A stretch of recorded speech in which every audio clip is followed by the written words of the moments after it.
எல்லோருக்கும் பசுமையான வணக்கம். இப்போது நான் பச்சையாக பேச விரும்புகிறேன். அது என்னடா பச்சையா பேசலாம்னு நினைக்காதீங்க.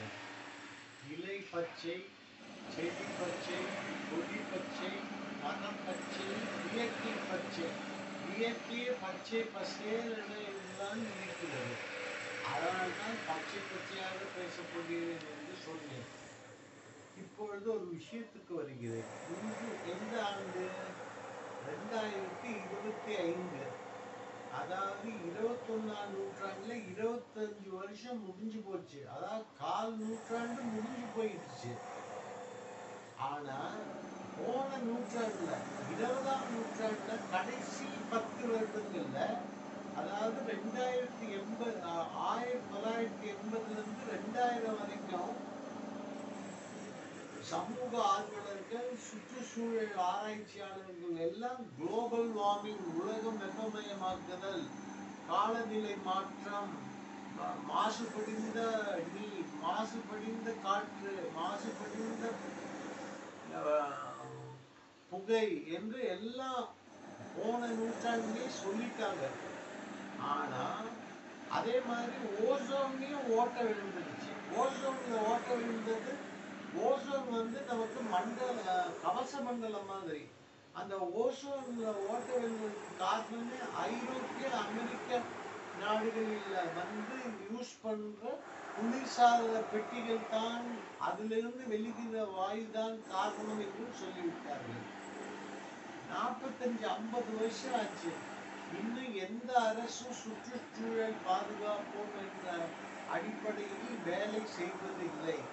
அவர்களுக்கு அவர்களுடைய ஆட்சி மீதுதான் அதிக அக்கறை இருக்கு. இது நான் நினைச்சாலும் செய்ய முடியாது, நீங்க நினைச்சாலும் செய்ய முடியாது, ஒரு அரசு நினைச்சாலும் செய்ய முடியாது. உலகம் ஃபுல்லா இருக்கிற மக்கள் எல்லாம் சேர்ந்து, உலக அரசாங்கங்கள் எல்லாம் சேர்ந்து செய்ய வேண்டிய செயல். நம்ம சந்ததியருக்கு நாம என்ன கொடுத்துட்டு போறோம்? தண்ணி இல்லாத ஊரியா, பழம் இல்லாத காடா? என்ன சந்ததியருக்கு கொடுக்க போறோம்? நாம நம்ம சந்ததியருக்காகவாவது இந்த சுற்றுச்சூழலை பாதுகாக்க வேண்டும். இங்க ஒரு விஷயம் சொல்ல விரும்புறேன். அதாவது இந்தியாவிலேயே புனிதமான நீர் கங்கை, புனிதமான நதி கங்கை என்று சொல்லப்படுகிறது. ஆனால் உலகிலேயே அதிக மாசுபடிந்த நதிகளில் கங்கை ஒன்றாக இருக்கிறது. அது நம் இந்தியாவில் இருக்கிறது. அதை சுத்தப்படுத்துவதற்கு இன்னும் யாரும் எந்த திட்டமும் போடவில்லை. அதே போல உலகத்திலேயே புகை மாசு அதிகமாக இருப்பது டெல்லி தான் என்று உலக அமைப்புகள் அறிவித்திருக்கின்றன. ஆனால் டெல்லியில் மாசு குறைக்க எந்த திட்டமும் இல்லை. இதே மாதிரி தான் அடுத்து என்ன மாசுங்க? நீர் மாசு. மக்கா குப்பையெல்லாம் போட்டுடுறோம் காட்டுக்குள்ளார, மரத்துக்குள்ளார. அது கீழே மண்ணுக்குள்ளார போய் தண்ணி போக விடாம பண்ணி காடையே அழிக்குது. இது மண் மாசு. அப்புறம் காற்றுல புகை மாசு தோன்றுது. எக்கச்சக்க புகை. வாகனங்களின் எண்ணிக்கை கோடியா பெருகிட்டு இருக்கு. அதனால காற்று மாசு அடையுது.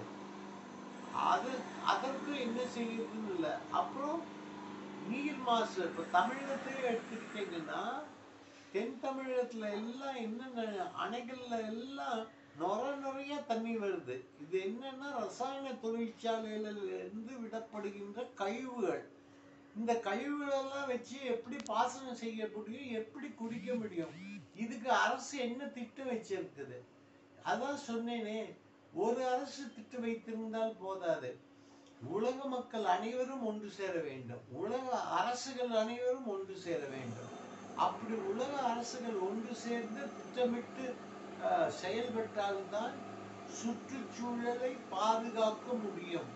நம் வையகத்தை வாழ வைக்க வேண்டும். சுற்றுச்சூழல் பாதுகாப்போம், நம் சந்ததியினரை வாழ வைப்போம். நன்றி, நன்றி, நன்றி.